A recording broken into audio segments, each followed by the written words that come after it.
اور وہ بات یہ تھی کہ صنوبر نے گیت کی روح کو ہمیشہ ہمیشہ کے لیے اسی حویلی میں قید کر دیا ہے۔ اب گیت کی روح کبھی بھی حویلی سے باہر نہیں نکل سکے گی، مگر جو لوگ حویلی کے اندر جائیں گے ان کی خیر نہیں ہوگی۔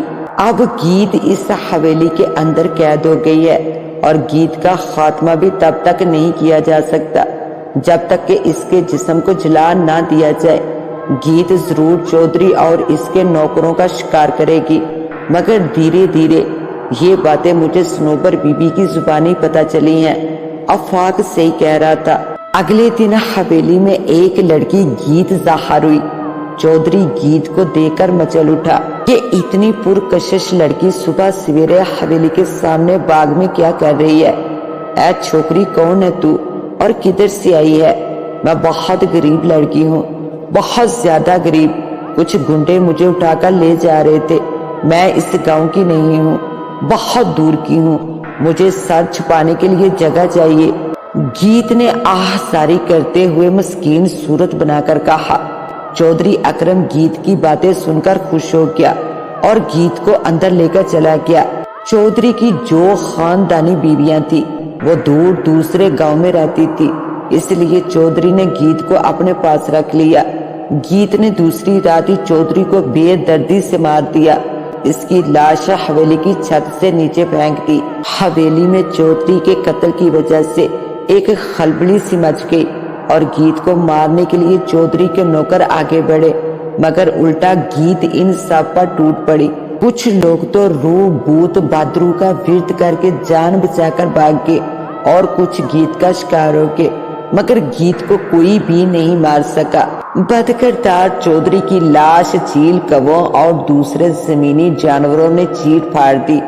گاؤں والوں نے چودھری کی لاش ان کے گاؤں بھجوا دی، جو اب بہت تھوڑی سلامت رہ چکی تھی۔ 2 دن بعد چودھری کے وارث 2 نوجوان لڑکے تھے اور پوری تیاری کے ساتھ گاؤں میں آئے تھے۔ وہ سب بہت ہی غصے میں تھے اور کہہ رہے تھے کہ ہم اس ندیدہ روح کو چھوڑیں گے نہیں جس نے ہمارے باپ کی جان لی ہے۔ ان کے پاس ایک عامل بھی تھا۔ وہ سب عامل کے ساتھ حویلی کے اندر چلے گئے۔ اس عامل کا نام جمیل تھا، جو خاصا کم عمر تھا اور روب اور دبدبے والا تو دکھ ہی نہیں رہا تھا۔ سوچنے کی بات یہ ہے کہ اس تہہ خانے میں کون جائے اور اس عمل کا توڑ کون کرے۔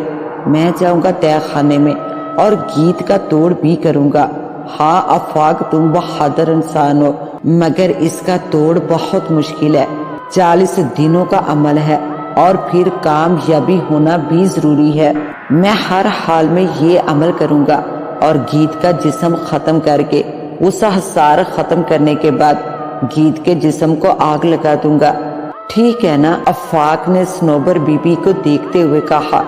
جی بالکل ٹھیک ہے، یہ عمل تم نے ٹھیک 40 راتوں تک کرنا ہے۔ آخری رات کو تو نے اس تابوت میں رکھے جسم کو آگ لگا دینی ہے، پھر گیت کا خاتمہ سمجھو۔ صنوبر بی بی نے وہ عمل آفاق کو ایک کاغذ پر لکھوایا اور عمل کا طریقہ کار بھی بتا دیا۔ عمل کا طریقہ کار یوں تھا کہ آفاق کو 40 راتوں تک ایک ہی منتر پڑھنا تھا اور 40 رات کے آخری پہر میں گیت کے جسم کو آگ لگانی تھی۔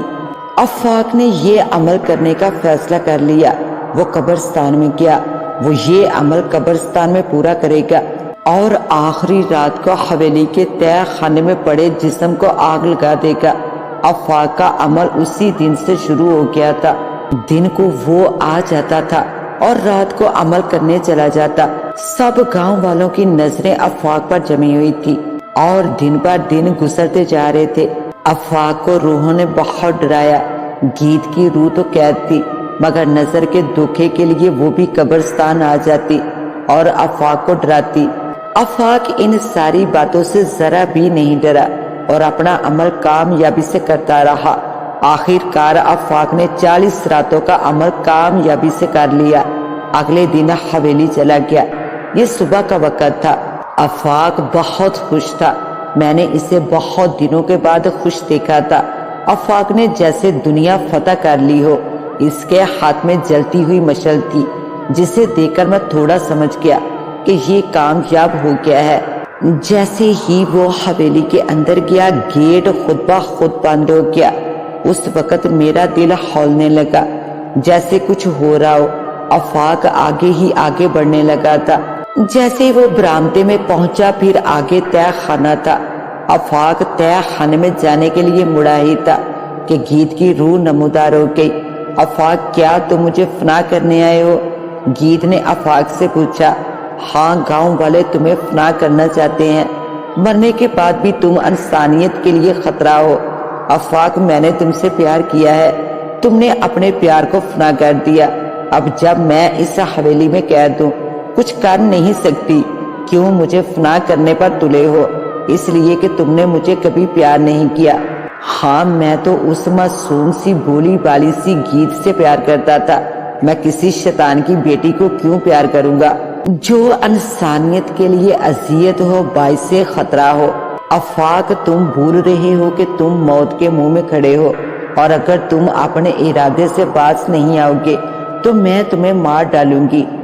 گیت کی روح غضبناک ہو کر بولی، چلیے دیکھتے ہیں کون موت کے منہ میں ہے۔ میرے ارادے اٹل ہیں، کسی بھی صورت میں پیچھے نہیں ہٹوں گا۔ آفاق مضبوط لہجے میں بولا، آفاق، تم نے بہت بڑی کامیابی حاصل کر لی ہے، مگر یہ دیکھو کہ گیت کے ہاتھوں میں خون سے بھرا ایک پیالہ نمودار ہوا۔ آفاق حیرت سے خون کو دیکھنے لگا۔ خون ابل رہا تھا جیسے آگ کے اوپر سے یہ پیالہ اٹھا لایا ہو۔ اگلے لمحے گیت نے وہ ابلتا ہوا خون آفاق کے سر پر پھینک دیا۔ خون اس کے سر سے گزرتا ہوا اس کے جسم پر پھیلتا چلا گیا۔ آفاق کے سر پر خون گرتے ہی وہ پاگل سا ہونے لگا۔ پہلے وہ چیخنے لگا، پھر چلاتا ہوا ادھر سے ادھر بھاگنے لگا۔ گرم گرم خون نے اس کا دماغ معاف کر دیا تھا۔ مشل اس کے ہاتھ سے گر گئی، وہ چیخ چیخ کر لوٹ پوٹ ہونے لگا۔ اسے دیکھ کر گیت بولی، افسوس، میں نے تم سے پیار کیا تھا۔ آفاق جیسے آدھا پاگل ہو گیا تھا۔ آفاق، تمہیں مار کر مجھے کوئی بھی افسوس نہیں ہو رہا ہے۔ اڑتا ہوا تیر آیا اور آفاق کے سر کے آر پار ہو گیا۔ اس کے ماتھے پر سے تیر اندر گیا اور باہر کھوپڑی سے نکل گیا تھا۔